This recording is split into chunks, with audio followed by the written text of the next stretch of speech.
You're listening to Edinburgh Podcast. You're listening to Edinburgh Podcast. You're listening to Edinburgh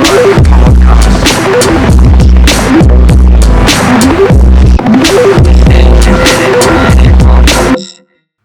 First of all, welcome to the podcast. Tell us a little bit about yourself. You know who Yeah. you are and how is your pastoral journey began.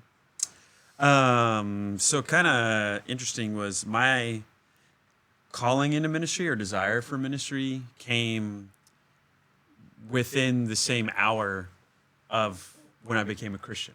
Oh wow! Yeah. So I actually remember. So the guy that led me to the Lord, his name was Bobby Green. He was my basketball coach. And so when I was 13, a lot of stuff had happened prior to that really led me to be spiritually curious, like what happens after death, all that other stuff. And so my grandparents were churched, went to church, family, dad was not into church. Mom would go, but not make us go necessarily. Kind of got disenfranchised from church. But then my dad passed away of a heroin overdose when I was 12, and that led me to ask a lot of questions. And then when I was 13, through a long process, it's a longer story, God got a hold of my heart, and April 4th, 1997, gave my heart to the Lord. And right after I prayed, I remember praying, and Bobby guided me in that prayer. And he said, "Hey, you have to make Jesus your boss." And I was like, I don't know if I like that, boss. Like, so he makes the rules in my life. Like, I want to be saved. I want my sins forgiven, Yeah. And he said, no, he's got to be the boss of your life. And I was like, okay. So I prayed, and I remember opening my eyes and looking at him and being like, hey, I want to be a pastor. Like, I don't know what this is, everything that just happened right now, but I want to do this for the rest of my life. And so really that shaped, that started, there's a long journey that came out of that. But that's the moment when it became most clear to me. And God had to grab me several times of, hey, this is really what I want you to do. But that first initial, I want to be a pastor, came right when I became a follower of Jesus. Yeah. Also, tell us a little bit more. Like, what was the process like? Once you accepted Jesus, because you've been through so many hardship in your life. What was the whole process was like? Did you seek out to mentor and ask them a lot of different questions, so you had like a lot of unanswered questions? Yeah, so that's a good question. So it created my conversion moment, or the moment I started following Jesus, was a watershed moment. It was a huge transformation. I think for others, like my wife in particular, and many people that I interact with, there's a kind of a gradual process. And I'm sure if I look back, there'd be some gradual steps, but it just felt like it was like falling off a cliff, getting blindsided. It was a moment, a big moment, and which created a deep hunger in me, because I was very ambitionless. Like I didn't know how to read, because I'm dyslexic, and so I struggled with school a lot. So when I became a Christian, I actually didn't know how to read, even though I was 13. I was going into high school. And then when I became a Christian and felt like God wanted me to do ministry, it was like, all right, well, I got to start reading books, The Bible in particular is probably got to be a big one, right? Yeah. And it created this hunger in me that now I had desire, I had ambition, I had purpose. So I just started eating things up. Like I just would learn at any place I could, So from the guy that led me to the Lord, he was a big influence. My youth pastor after that, my senior pastor let me preach when I was like 17, 18. I got to lead in youth group. I would just do anything and everything. Church became a safe place for me. Yeah. Home life was not really great, so I was at the church all the time. Anytime they needed anything, I would stack tables and chairs, and I just was there, and I was just so hungry. So it looked different, like, did I have mentorship? Yeah, I could say there were several people who were mentors of me, and I would just anything that they would teach me, I would try to learn. So I think what it was just a deep hunger. Like if you're hungry, you're going to eat, right? And so I was just really, really hungry. So I was eating everything spiritually I possibly could. You said like you were at the church almost all the time. So you were, Yeah. But did you also had a time like you did different role in the ministry as well growing up? Did you know? Okay. Have you had any of this role? Yeah, so like kind of having a wide array of experience. So not in the beginning, like really was youth stuff. Like I did a lot of stuff for my youth pastor. Not only just inviting my friends, but teaching lessons, doing Bible study with my youth pastor on a one-on-one basis. Like our time together was really like, he said, hey, we're going to read through this book. So here's what we're going to do. Like you read one chapter a day. And if you have any questions in the Bible, bring those. And if you don't have questions, we'll go through this book. Well, we never went through the book. In like the 4 years of my high school time with him, we never went through the book. Because I just had question after question after, what does this chapter mean? What does this verse mean? And it just kept building and building and building. So I got a lot of one-on-one time with him. And then he just allowed me to teach in different places, lead, pray. There were other things I would do like for the big church. It was just small. I think the church I grew up in was maybe 80, 90 people. Oh, wow. We had a big youth group. I think out of 80, 90 people, there's probably 20 or 30 of those. No, probably 30 were youth. So we had a big youth group for a church that size.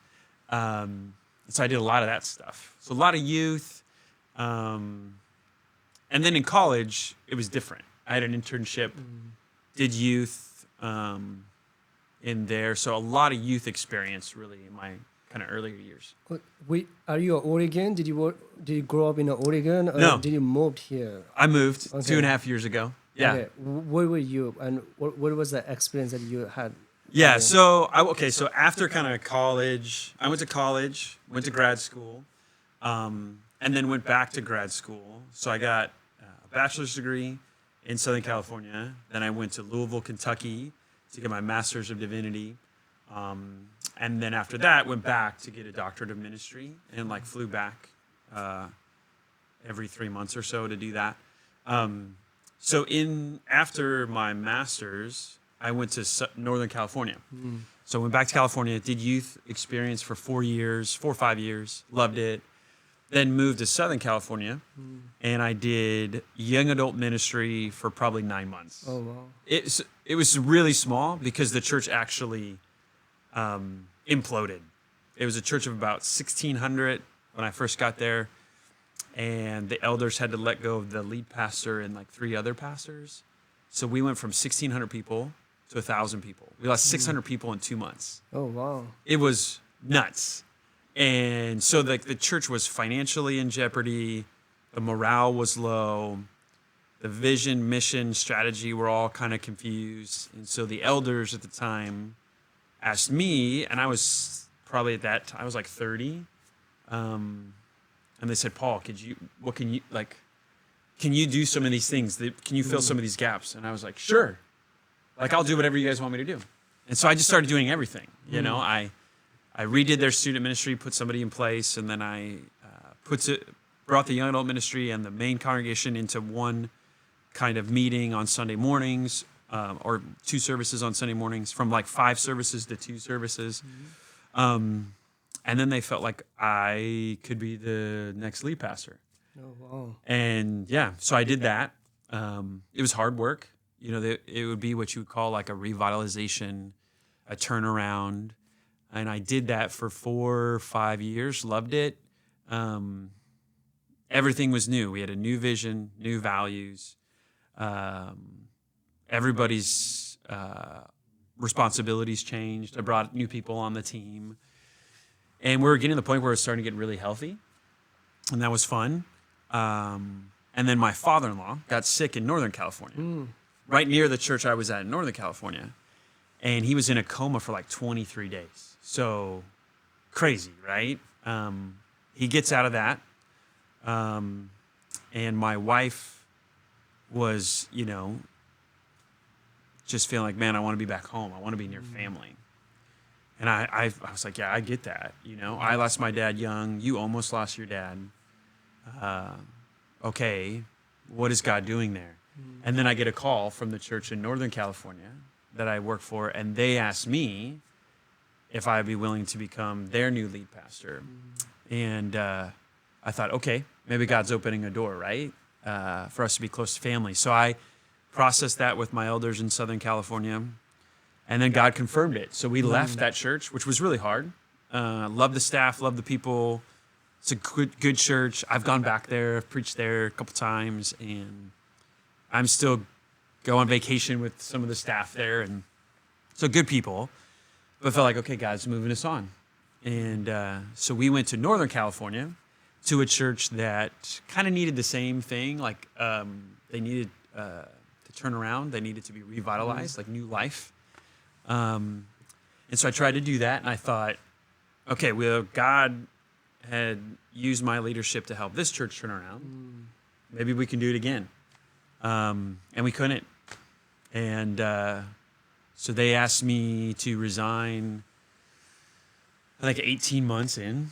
Oh, wow. Yeah, so it was really hard. It's really difficult. And how we got here, this is the wild part, is so after it was clear, like, we did not see ministry the same, you know? There was a sharp disagreement, and I needed to move on.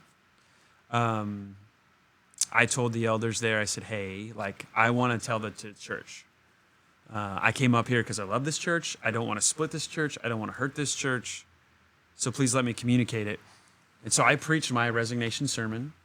And the in-laws of the former lead pastor here at Sonrise went to that church in Northern California. So they called their son-in-law, James, who was the lead pastor here, and said, Paul resigned. What's going on? So he gives me a call like 3 days after that Sunday and says, hey, Paul, like I need to hand the baton to somebody. It's my season to no longer be the lead pastor. Would you consider coming up to Hillsboro, Oregon? And I didn't know anything about Hillsboro, Oregon, you know? And I said, okay, I'm willing to see what God's up to. So a month later, we came up. We kind of looked at the area. He said, hey, we're just starting a process. It's going to be several months. So we started a process. I was looking at other churches. Other churches were looking at me. And then after about 6 to 8 months, God finally made the evaluation process, the meeting coming up here came to a conclusion, and God confirmed us being here.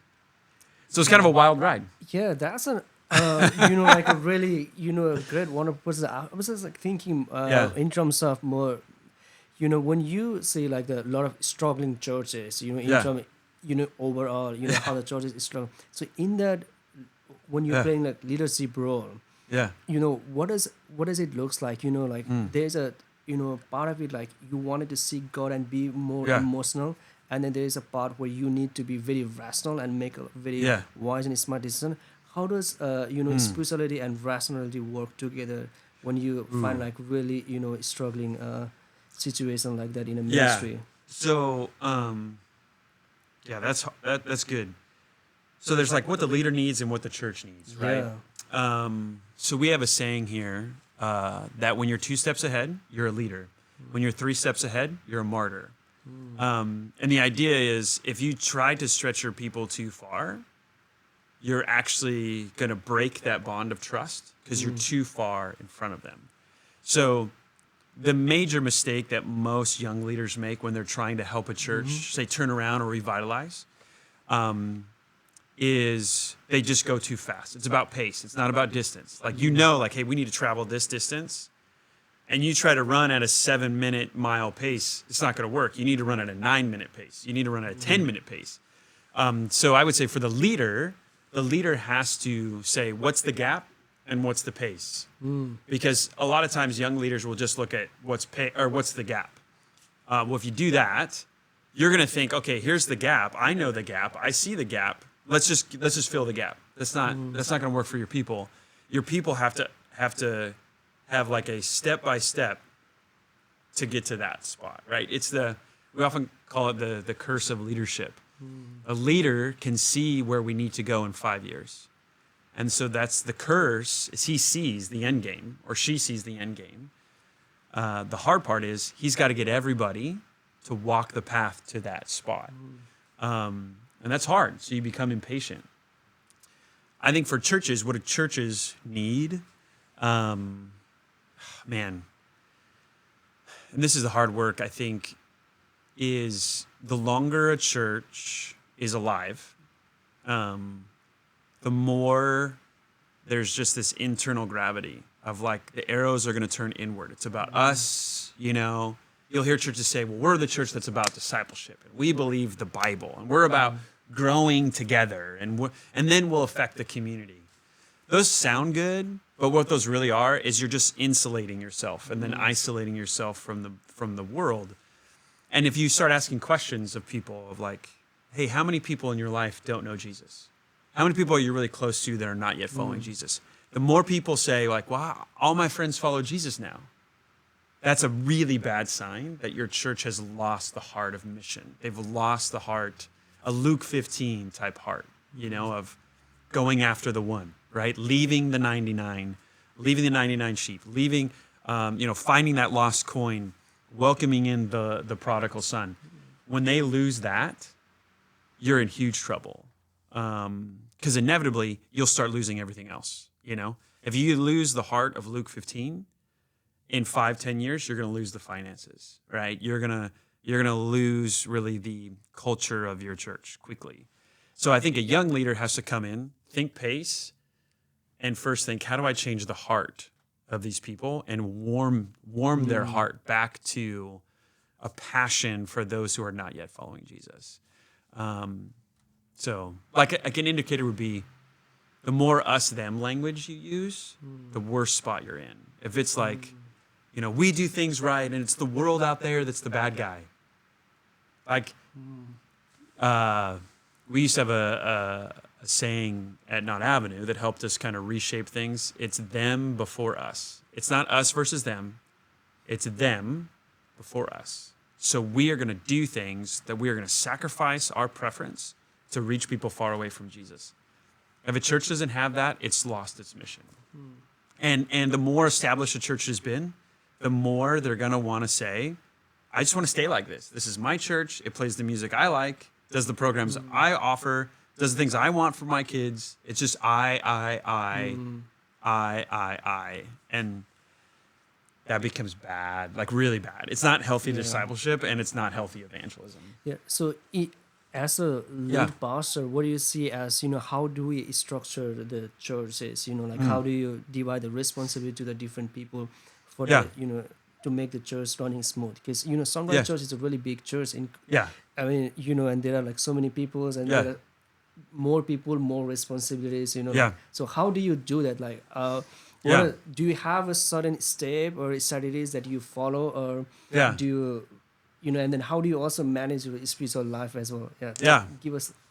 So there's a lot there. I'd say one is, no matter the size of the church, empowerment always has to be there. The majority of the work done at the church has to be done by volunteers.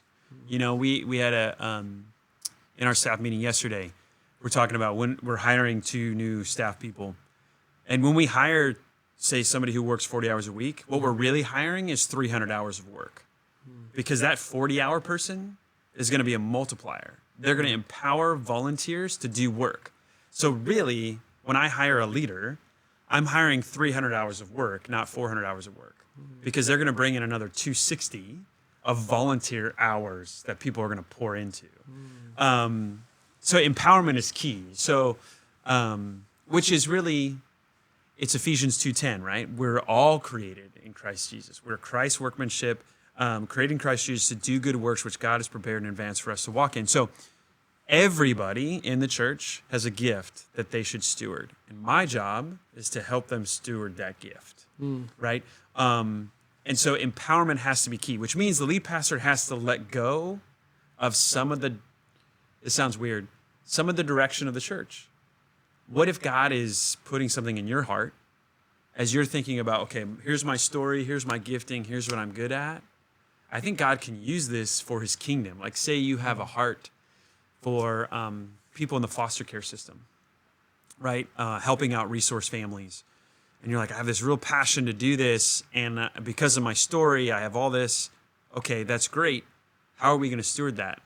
And my job as a pastor is to say, okay, how does that fit into what we're doing? How can I empower you to do what we're doing? Instead of saying, a bad vision would be do what I want to do, like fulfill my dreams. God has made me the leader. I have the dream. You figure out how you fit in here. That's just, it diminishes the work that God does in each individual Christian. Does that make sense? So empowerment, I'd say, is huge. Like a practical thing is, like anytime you get a staff personnel cost over 55%, then you're paying for too much ministry to be done. So we intentionally stay at, right now we're at like 49%. 49% of our budget for 2025 is in personnel. And we like it there. We'll probably stay in that 49 to 52%. And the reason is because we don't want to create this mentality of, oh, we have this new project. Look at all the work it needs. Let's hire people. That's a professional model. That's not an empowerment model, right? If we say, hey, there's the project. Okay, cool. Maybe I need a lead who's paid, but that person better recruit some people who can empower people to do work. So you mentioned the spiritual thing. Like how do you handle the spiritual dynamic? Yeah. So this kind of relates to that. I think the bigger the responsibility, the bigger I don't want to say responsibility, but maybe the heavier the weight, because it's not just about attendance and size of church. Like if a church has been established, say, for 120 years, and they at one point were 600, then they moved to 250, and then now they're 60, and you're trying to bring new life, that assignment right there is way harder than leading a church of 1,000. It's just gonna grind you out more. I would say the harder the assignment, the more you have to give time to your spiritual health.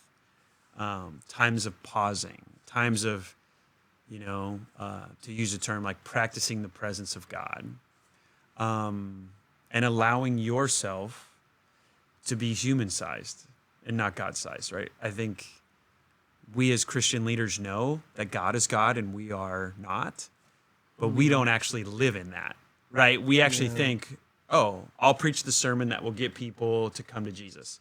I'll say the right thing at a funeral and everybody will be fine. I'll say the right thing at a wedding and this marriage will be perfect. I'll give the right pastoral counseling. And we don't allow ourselves to just be human-sized and not God-sized, right? So I think part of our spiritual care is not playing into these false beliefs that we know all the answers, we're going to be perfect, everybody needs to hear from us, everybody needs to approve of us, all of those things. We need to be in control. No, all of those things are true of God, right? He's the one who needs to be needed. He's the one who's in control. He's the one we need to seek approval from. So we don't need to live in those pieces. And so a pastor, the higher and harder the assignment, has to really be spiritually healthy and balanced and not be playing into those kind of false beliefs. Does that make sense? Yeah. Well, yeah. Thank you so much for that wonderful insight. Yeah. We're almost end. Can you tell us some of the things that you have read that really make you rethink about your leadership and really being helpful to in your decision making process? Yeah, that's good. Like good books. What are good books? So things that you read that really being influencing in your life. Yeah, I would say Tim Keller's Center Church is one of the best books I think I've ever read on ministry. What is the mission of the church? I think that's the name of the book. That's Kevin DeYoung. Man, those are two really good books, and some of their insights are actually conflicting with each other, which is fun to figure out. And what else? This might not be answering your question completely, but I would say the most valuable resource that any pastor can have is friends. You need friends that can walk around in your soul, who know the dark places of your insecurities, who knows the false beliefs that you tend to be in.